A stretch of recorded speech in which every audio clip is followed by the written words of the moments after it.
Hoy, en pleno siglo XXI, el hecho de espantarnos, ya sea viendo películas o series de televisión, leyendo libros o escuchando programas de radio, donde se narran historias de fantasmas, nos parece algo de lo más cotidiano.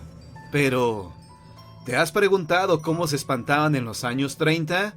Pues en este video te diré qué es lo que había en esos años, lo que provocaba que tu abuelito sintiera miedo, y hoy a ti te cause risa. No te despegues de John Misterio.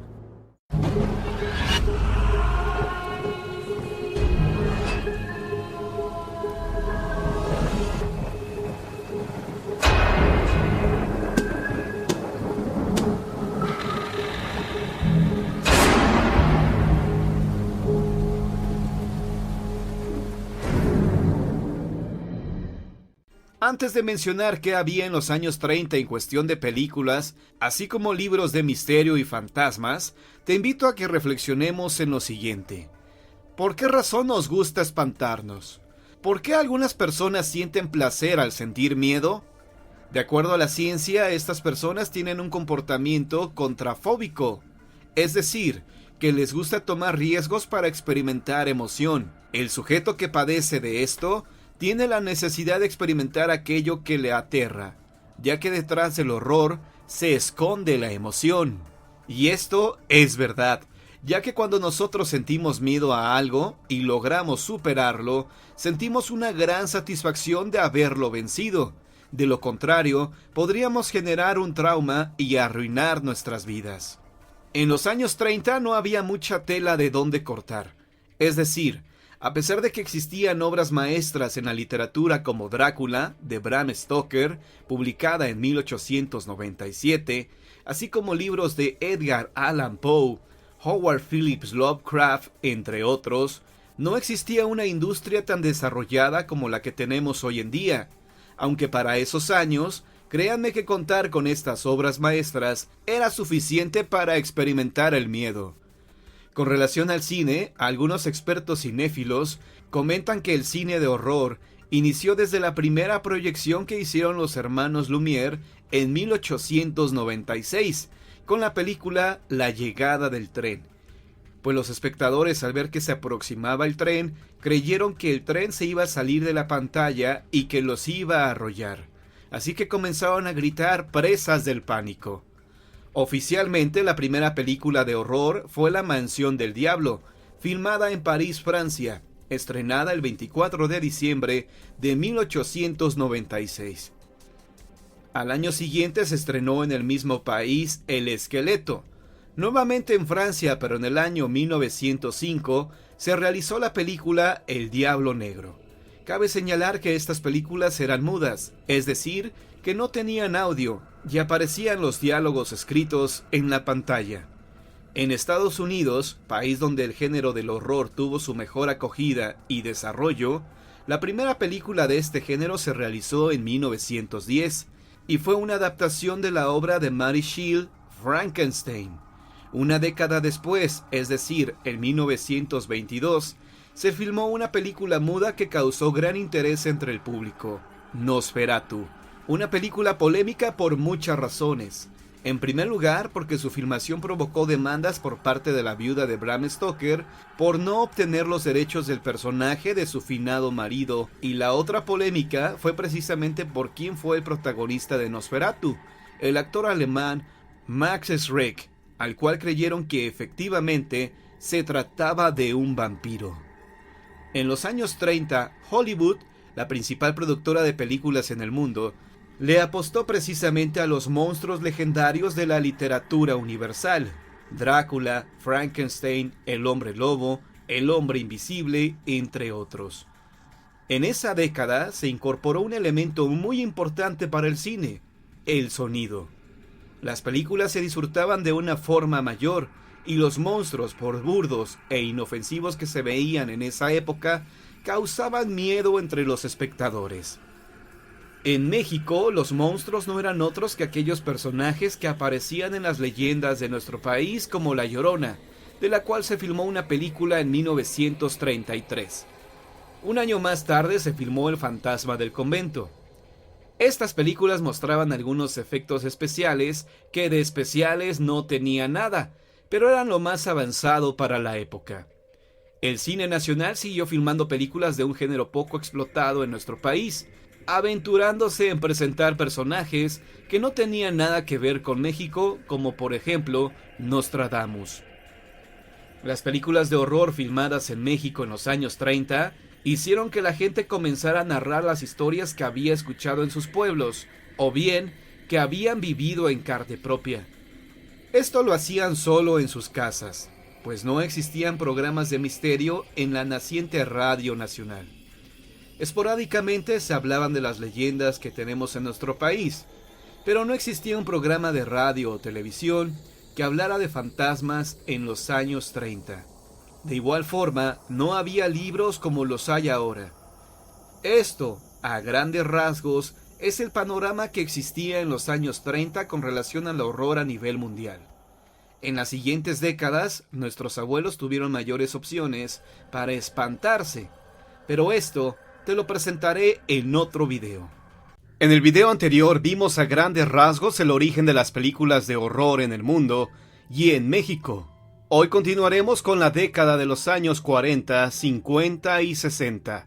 Décadas muy importantes para el mundo del misterio y lo sobrenatural, ya que en estas se pusieron los cimientos para la época dorada de los años 70. En estos años, el horror se fue consolidando como el género favorito de millones de personas en el mundo, con personajes bien identificados como vampiros y hombres lobo, los cuales a lo largo del tiempo siguen siendo de los consentidos del público. ¿Quieres saber qué películas se filmaron en estos años? No te despegues de John Misterio.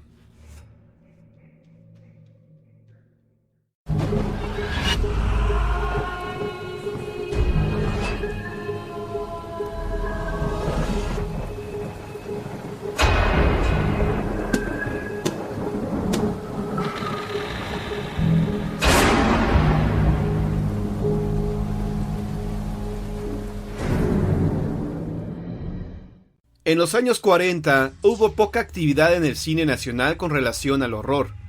Tan poca actividad, poquísima, que solo se realizó una película, La herencia de la Llorona, de 1947.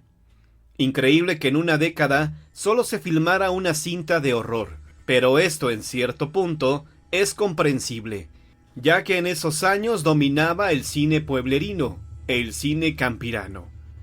Las películas del ídolo de México, Pedro Infante, comenzaron a ser taquilleras, y para la industria del cine nacional, era mejor filmar películas de este tipo que de horror. Que al menos en México ya estaba pasando de moda, pues en Estados Unidos siguieron filmando películas de este género con personajes ya conocidos como Frankenstein, el vampiro y el hombre lobo. Resulta curioso que estos oscuros personajes eran dueños de mansiones, y así lo demuestran sus películas como La mansión de Drácula y La mansión de Frankenstein. En 1943 se estrenó El fantasma de la ópera, mientras que en México, en ese mismo año, se estrenaba Cuando habla el corazón, de Pedro Infante. En los años 50 hubo un repunte en el cine de horror en México, copiando un poco el estilo del cine estadounidense, que continuaba realizando con éxito películas del género como La maldición de Frankenstein, El hombre lobo adolescente, La novia del monstruo, entre otras. Interesante que en la industria del cine estadounidense incluyeran ya a los seres extraterrestres. Se podría decir que fue en los años 50 cuando el gringo comenzó a temerle a seres venidos de otros mundos. Prueba de ello están las películas La invasión de los usurpadores de cuerpos, El enigma de otro mundo y La guerra de los mundos de 1953, por mencionar algunas. En México faltaría una década para comenzar a fantasear con la invasión de seres de otros mundos, ya que nosotros nos concentramos en los monstruos que en Norteamérica ya eran bien conocidos y que tal vez estaban pasando de moda, como el vampiro. Don Germán Robles realizó una extraordinaria interpretación de un vampiro precisamente en una película que llevó ese título. Germán Robles, que era en realidad español, cayó con el pie derecho en México, y realizó varias películas explotando este personaje. Esto era en el cine. En la radio comenzó un programa que vendría a ser el pionero en estas cuestiones. Su nombre era Apague la luz y escuche.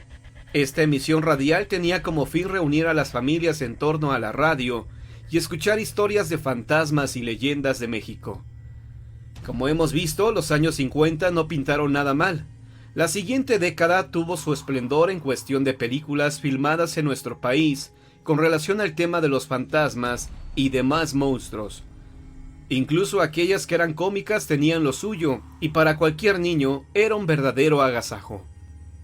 Aparecieron los superhéroes de carne y hueso en todo su esplendor. El más importante de todos, Santo, el enmascarado de plata, al igual que Blue Demon. Las películas de luchadores eran muy taquilleras para la época, pero no solo había películas de luchadores, sino otras que buscaron de forma seria espantarnos, como por ejemplo La Loba de 1965.